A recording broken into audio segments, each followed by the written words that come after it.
Yeah, nah, this is a real issue. And I think Diddy's lawyers are right when you're talking about somebody who's not, supposed to not be able to be accessed in this way.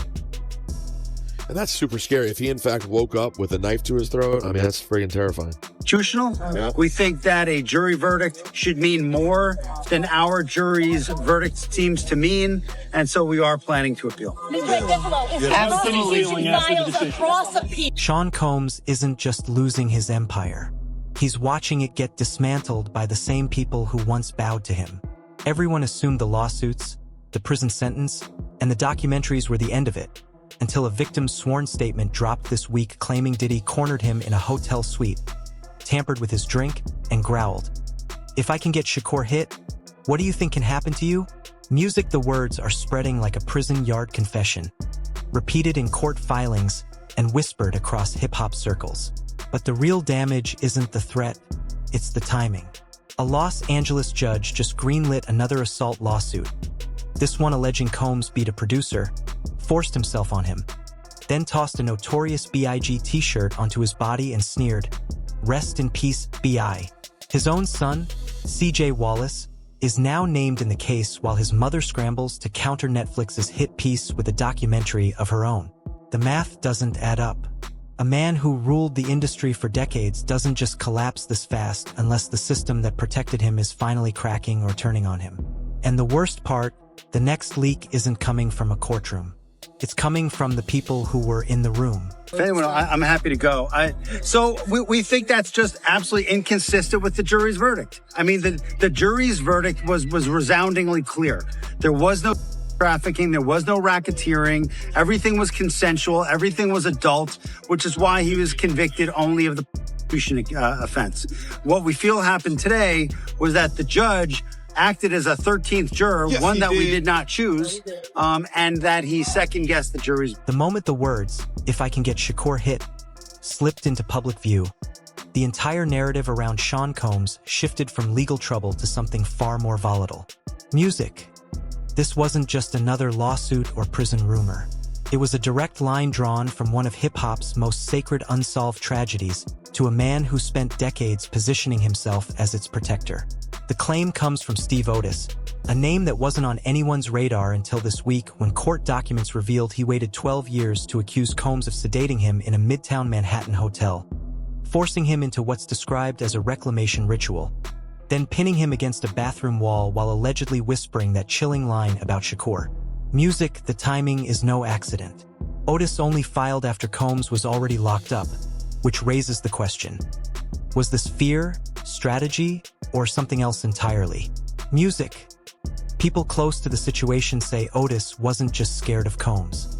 He was terrified of the machine around him, the one that allegedly included threats phoned in through a male companion agency called Cowboys for Angels, where the boss reportedly warned him, "Mr. Star doesn't play." Music, that alias Mr. Star, isn't just a random detail. It's the kind of thing that makes insiders wonder how many other names Combs operated under and how many other victims are still waiting for the right moment to speak.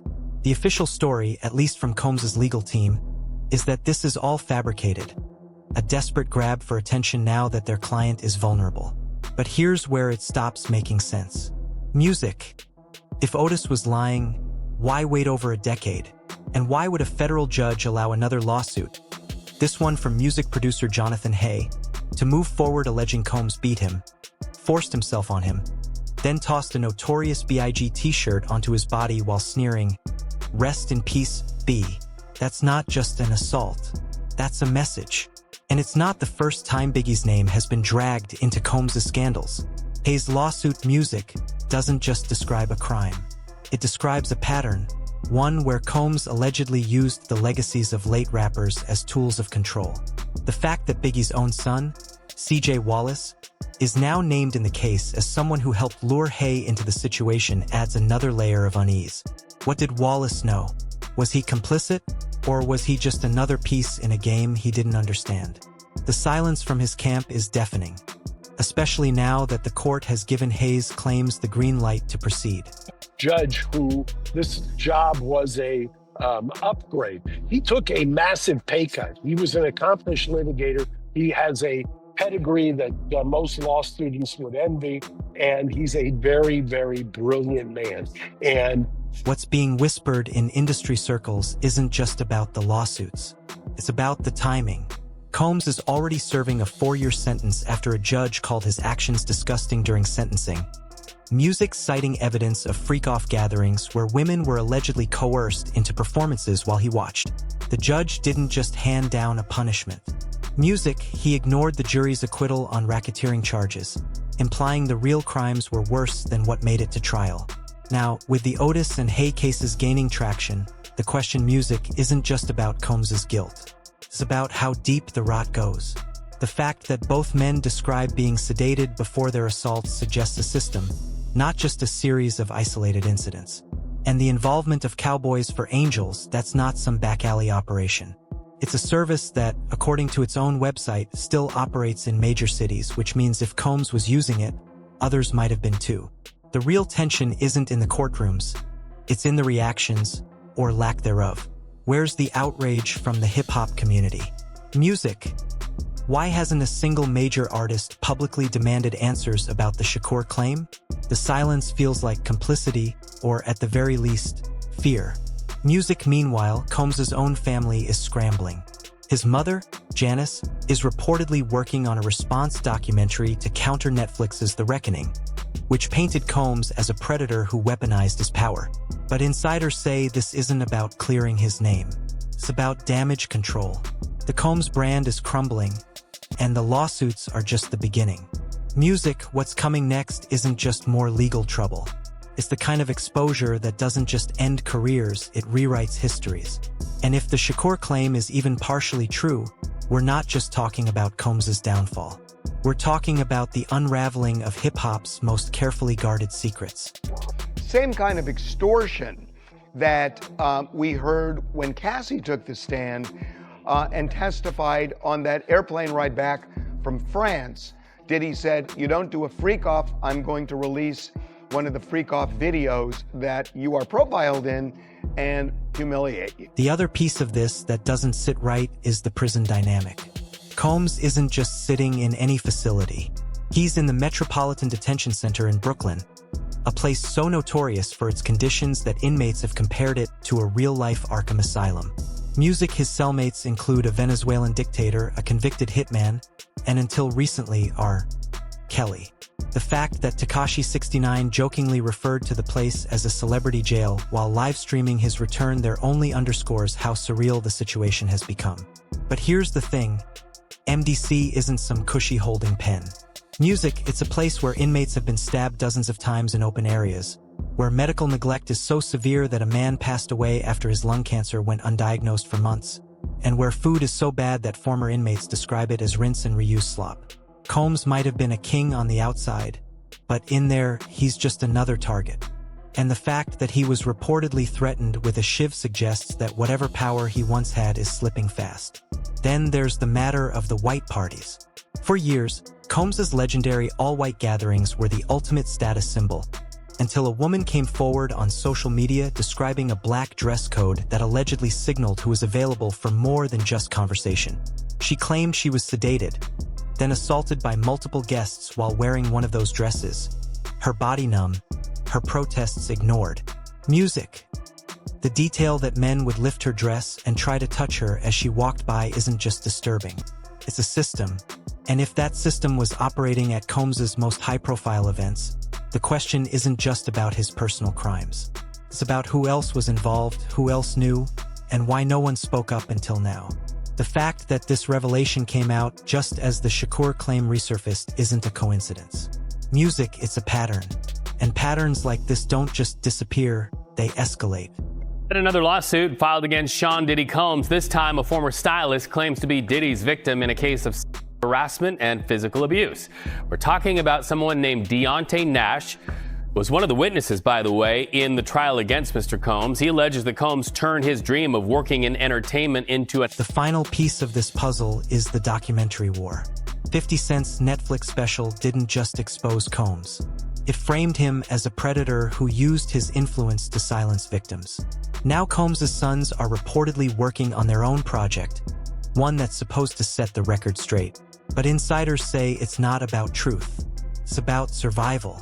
The Combs name is toxic, the lawsuits are piling up, and the only thing left is to control the narrative before it's too late. The problem is, the narrative is already out of their hands. Between the Shakur claim, the Biggie shirt, the White Party revelations, and the prison threats, the story isn't just about what Combs did. It's about what he represented and what happens when that facade cracks. And if music, the next leak, is half as damaging as the last one, we're not just watching a man's downfall. We're watching an empire burn from the inside out. The deeper you dig into Sean Combs' current unraveling, the clearer it becomes that this isn't just about one man's legal troubles. It's about the collapse of an entire system that protected him for decades. Music, the Shakur claim, isn't an isolated bombshell. It's a thread that, when pulled, starts to unravel connections that go far beyond Combs himself. Consider the timing. Steve Otis files his lawsuit the moment Combs is locked away. But the real question isn't just about his courage. It's about who else might have been silenced and for how long. Industry sources have quietly pointed out that Combs' operations didn't run in a vacuum. The Cowboys for Angels agency, the one Otis claims was used to deliver threats, isn't some fly-by-night operation. It's a service that, according to its own promotional materials, still books companions in major cities. Which means if Combs was a client, he wasn't the only one. And if that's the case, the real scandal isn't just what he did, it's who else was part of the machine. Then there's the matter of the white parties, which for years were treated as the ultimate VIP experience, until former attendees started describing them as something far more sinister. The revelation about the black dress code isn't just a disturbing detail. It's a blueprint. One woman's account of being sedated, then assaulted by multiple guests while wearing the designated dress, suggests a level of organization that doesn't happen by accident. This wasn't just bad behavior. It was a system, one where certain guests were allegedly marked, targeted, and exploited while the rest of the room looked the other way. And if that system was operating at Combs' most high-profile events, the question isn't just about his personal music crimes. It's about the industry's complicity. Why did it take so long for anyone to speak up? Who else was in those rooms? And perhaps most importantly, who's still protecting them? It has to be the defense, the consent, because look, sometimes you can argue that the activity never happened, right? You know, it wasn't me, defense.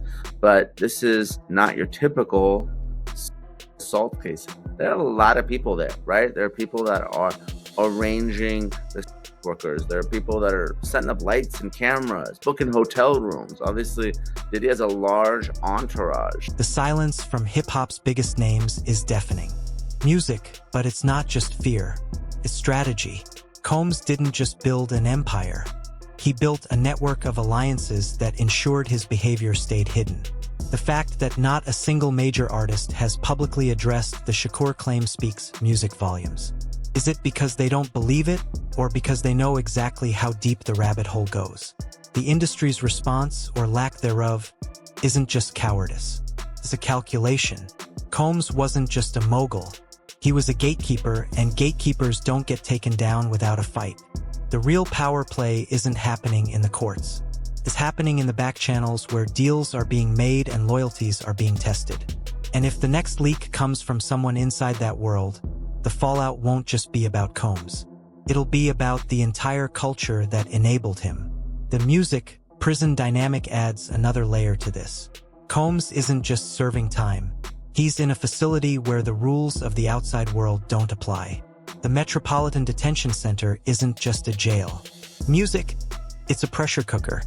And Combs is now sharing space with men who operate by entirely different codes.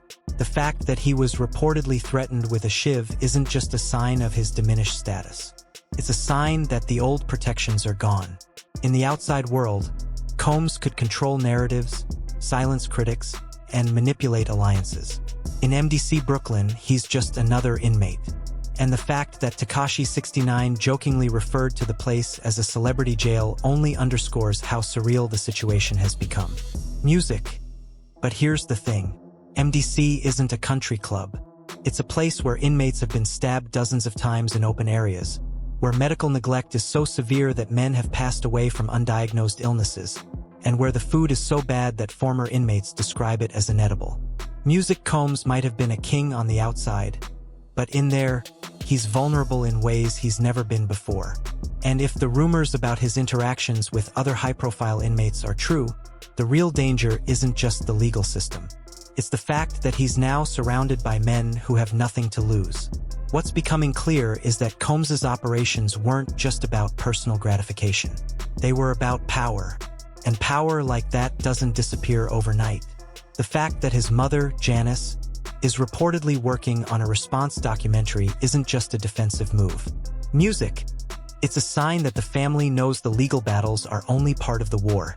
The real fight is over the story, and right now, Combs is losing it. The Shakur music claim, the Biggie shirt, the white party accounts, they're not just scandals. They're evidence of a system that was designed to keep victims silent and allies compliant. Music, and if that system is finally cracking, the fallout won't just be about Combs. It'll be about everyone who benefited from his silence. To be honest with you, this is going to be a great PR thing for Trump. So how do things get leaked? They get leaked when people want you to know what might be happening. You know what I'm saying? Now, at the same time as this news came, like literally right before this news broke, there was a notice filed by Diddy's attorney, Alexandra Shapiro, who is in charge of his appeal. And they basically just put the court on notice that in 4 to 6 weeks, they're going to be appealing the sentence. The other piece of this that's starting to come into focus is the financial angle. Combs didn't just build his empire on music. He built it on deals, investments, and alliances that stretched across industries. The music fact that his legal team is scrambling to appeal his sentence isn't just about freedom. It's about assets. A 4-year prison term isn't just a personal setback. It's a business disaster, especially when the lawsuits keep coming. Music, and if the allegations about his behavior at those white parties are true, the legal exposure isn't just about criminal charges. Music, it's about civil liabilities that could bankrupt what's left of his empire. The real question isn't just about Combs's guilt or innocence. Music, it's about how many other powerful figures are sweating right now, wondering if their names are on those tapes. The whispers about Combs cutting a deal with the feds didn't start as rumors. Music, they started as a calculated silence. Industry insiders noticed it first, the way certain names suddenly stopped appearing in his legal filings, the way his lawyers' arguments shifted from outright denial to strategic omission. Then came the reports from inside MDC Brooklyn, where inmates allegedly heard Combs in hushed conversations with his legal team discussing music cooperation in a way that didn't sound like resistance. The theory isn't just that he's talking, it's that he's trading, and the currency isn't money or influence, but names. Music, the kind of names that could unravel more than just his own case. If true, it would explain why some of his former allies have gone eerily quiet, while others seem to be scrambling to distance themselves before the dominoes start falling.